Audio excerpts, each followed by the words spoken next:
Hey everybody, welcome. Welcome in, welcome back to the Dark Mirror Tarot. We're working off the energy of the last reading, and I will try to remember to link it in the comments. If you find this one first, you might want to go back and watch that one. It's longer. But this is an addendum, basically, to that, because some other energy has been coming through while I've been doing my big girl things, and that's where we ended up at the end of this in our Ace of Wands energy, moving into the Son of Cups, able to cultivate our own cup of love, our own offer of love to the world, romanticizing our own life in a positive way, and going through the motions to make our life the way that we want it to be, heading on our chosen trajectory. Not constantly bound by these devil energies that keep us blocked from our abundance in these cycles of lack-minded apathy that we've inherited, many of us. So inheritance, that's something special, unique to your blood, okay? And often, I think, is why we are targeted by these specific others and their third-party energy, this triangulation of this fire, because of what it is in our bloodline. That's what's drawing them into us, our light, our ability to shine and create.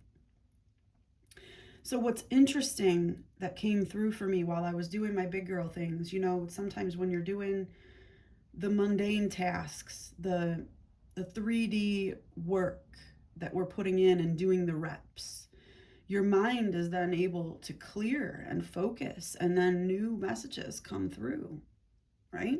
So it's so important that we do the physical steps and do take the time to do the thing, and take the time, make the time to do the activity. The triangulation, when you put it out into a straight line, makes a line of linear time. So we are working with magical time here, in and out of physical 3D reality. Recoding our epigenetics is no small thing. And this is an inherited loop that we attract these devil energies into. Now, what's interesting, I kept talking about going into the blue in the last reading. The blue, it was the blue circles winding around, and that was how they could bind us. So for many of you out there, for many of us, we could be experiencing this through the throat chakra energy, and through the third eye, of course, blocking the third eye, but the throat chakra specifically, okay? You may be someone who expresses yourself creatively through your voice, and that may be something that bonded you even to this Saturnian, Capricornian entity, person, situation, however it manifests for you. This double energy coming through, like you may share that ability, something about the throat chakra, public speaking, singing, some type of creative expression using your voice could be very significant. And this may only resonate with some of you out there. And so, take what resonates, gracefully leave the rest. But this blue energy, very specifically, is also tied to your abundance. And around the same time that this Capricorn scenario ship, whatever it is, however it's coming around for you, sprung up. And for us in this collective, it may very well have been the past Capricorn season, like I keep talking about. Now, this could be a relationship that you've had for a longer period of time, and maybe something intensified around that period, or through the last, winter solstice in 2025. I'm specifically talking about those dates up until now through that vernal equinox. Things have been intensifying. So these could be loops that have been recreated with different people in different scenarios, or this could be playing out for you as the same scenario that you've had the same person or whatnot, and then, you know, a new incident or something just recurring or whatever. So take it again how it resonates. But something around the same time of winter solstice 2025, an opportunity came up for you. Confirmation, dog bark, throat chakra. Again. Okay, thank you, boy. Good boy. Thank you. He'll just keep barking now. Leave it, please. So, anyways, throat chakra, opportunity, some way of you being able to advance yourself and express yourself, also manifested at the same time as this Capricornian scenario or person or however that plays out. So follow with me, follow along if you can, and follow the bouncing ball. Bear with me, bear the load, toe the line. Your vision toward this opportunity and this abundance through your throat chakra was actively being blocked and like hijacked by this devil energy. At the same time as you were cultivating and developing this opportunity, you were also courting this other scenario or person or whatever, right? So you may just becoming aware of this, even though you've been going through it, because this Capricorn person or Saturnian energy or whatever has been clouding your third eye purposefully with strategy, like a game of chess. And nobody ever taught you how to play chess because you never had these strong male connection, even in your own self, to your own divine masculine. And again, I'm speaking in archetype, so you could be a man or woman listening to this. Apply it to that male executive emperor functioning part of yourself within you as well. It doesn't necessarily mean you didn't have, a father figure in your life. Anyways, it could be playing out for you that way though. And then, so we keep attracting these energies to us through this blue, through the throat chakra, and then these opportunities getting blocked by this energy. Okay, because us succeeding outside of their realm of structure is threatening to them. So that's just an interesting point that came through about the throat chakra, and I had to bring that energy up with the blue. And also with the goat, okay, the black goat, this third party energy, black goat kind of she-wolf energy that's like you may be feeling it in your energy field because you saw the other, they saw you, and your empathetic nature is bringing you and their energy kind of into proximity at this point, and you're learning more about the situation. There may still be more we need to learn. I don't think that we need to be the ones doing the active digging at this point. We're surrendering. We're giving that up to the higher power. We're in our Ace of Wands energy now. We're in our BD energy, the big D energy for our own self and our own self-love. Okay, see this yellow sphere on top of the demon horns?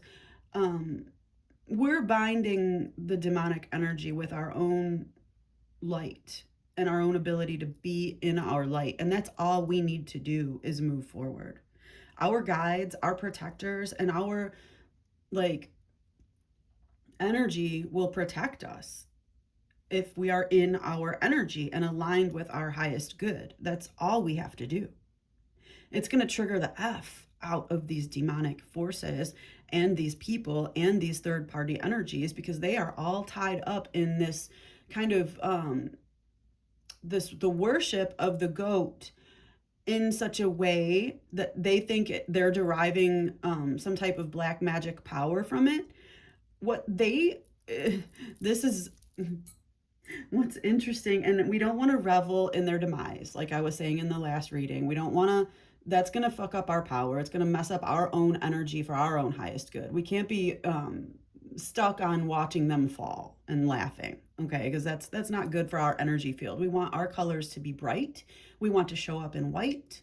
We are aligned, okay? cold air is coming on. We're the ice queen. Okay, we're not reactive to this energy. What's interesting is that this demonic force that they align with and that they have set up these structures to funnel energy into, okay? And that's how they use people, this Saturnian Capricorn person that you've come into contact with that drew you in and has duplicated this scenario multiple times over probably lifetimes, but definitely decades in this life. And that's part of what you're uncovering, to where you're seeing things clearly. They, are in this with their third party karmic person. They're trying to derive power by siphoning energy from others and like devoting it to this goat energy, okay? What's super interesting, and this is probably only going to resonate with a few out there. If it does, it should resonate really strongly, and you'll know it to be true. So I'm not telling you anything you don't already know. But the entity that they are into, like goat worship of, okay, like the inverted pentagram, all that stuff, is actually an aspect, an offspring of your bloodline. And the guides, the energetic energy, like guides of your bloodline that have been that you have inherited. So whatever they are doing to feed into this, what they are turning it into this very negative demonic force, right? And that's how I was saying earlier in the first reading, that I'll link to this one, was that these forces are also inside of us. And then I was like, is that right? Even as I was saying it, I'm like, if we're of the light, then yes, we have shadow and we have darkness, but we really have these demonic entities. And yes, it's like we do, and very specifically, and that might be why this particular group or individuals or whatever were attracted to you, because the thing that they are worshiping is the energy of your bloodline. And so it is you. You are an expression of it, and you also hold the light, and that's why you are a transmuter of the darkness. That's why you are a vessel, a Saturnian alien vessel, maybe. Check your birth chart, look that up and see what it means, if that resonates with you. The holder of the black heart, this black cup. Okay, and we cannot be undone by their magic, because what they are actually doing, and their funnel is actually funneling energy into your bloodline's guardian, if you will. And is it from, yes, your bloodline has ties to this, I hate to break it to you, but it's not necessarily negative. In the realm of the universe, these forces are indifferent it's not good and bad in the way that we see the duality of it as humans, so it's like rise above. But isn't that interesting? So I had to come back on and make this video, this short addendum to that, acknowledging and like pinning that comment and that idea, right, for later, so that we can build off of it as well and move forward in our knowledge and in our power. Okay, so I am going to leave it there and continue doing my big girl things, working through this energy in our Ace of Wands energy at our heart, filling our own black cup, taking the steps, and remaining strong, but we're not rowing in a circle. Knight of Swords on the middle world cut. We're moving forward with purpose and focused energy. I love you. I'll talk to you soon.